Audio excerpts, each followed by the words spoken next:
नमस्कार, मी पंजाब डक. 8 तारखेपर्यंत असाच पावसाचा जोर राहणार आहे आणि 9 तारखेच्या नंतर मुंबईला देखील सूर्यदर्शन घडणार आहे, पुण्याला देखील सूर्यदर्शन घडल, कोल्हापूरला घडल, नाशिकला घडल, म्हणून हा अंदाज लक्षात घ्यायचा.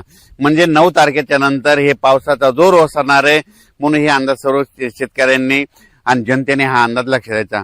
त्याच्यानंतर राज्यातली परिस्थिती बघता राज्यामध्ये काही भागामध्ये आज बरेच भाग सुटलेला आहे, तर त्या शेतकऱ्यांसाठी आनंदाची बातमी. आज म्हणजे पुण्याकडे पाऊस जोरात सुरुवात झाल्याच्या नंतर बारामती एरिया 2, तसेच बीड जिल्हा, त्याच्यानंतर सोलापूरचा इकडं उत्तर सोलापूर, त्याच्यानंतर ह्या भागामध्ये आज बऱ्याच भागामध्ये पाऊस सुरू होणार आहे.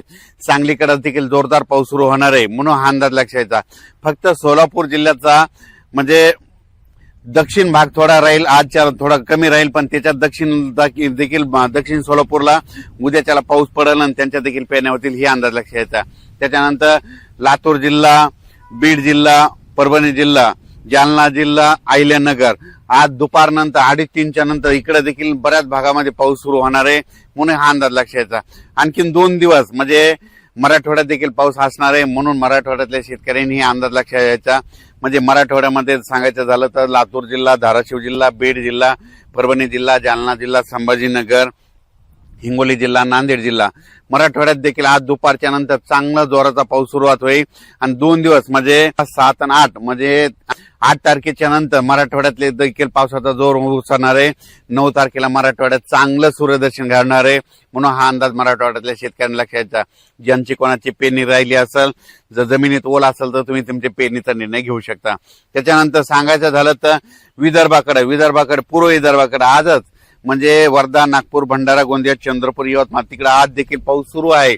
आणि त्याच्यानंतर आणखीन 2 दिवस 7 आणखीन 2 दिवस तिकडे विदर्भात पाऊस पडणार आहे. पूर्व विदर्भ आणि पश्चिम विदर्भ म्हणजे अमरावती, बुलढाणा, अकोला, वाशिम, हिंगोली या परिसरामध्ये आणखीन 2 दिवस म्हणजे 6, 7 पर्यंत 8 पर्यंत पाऊस येणार आहे.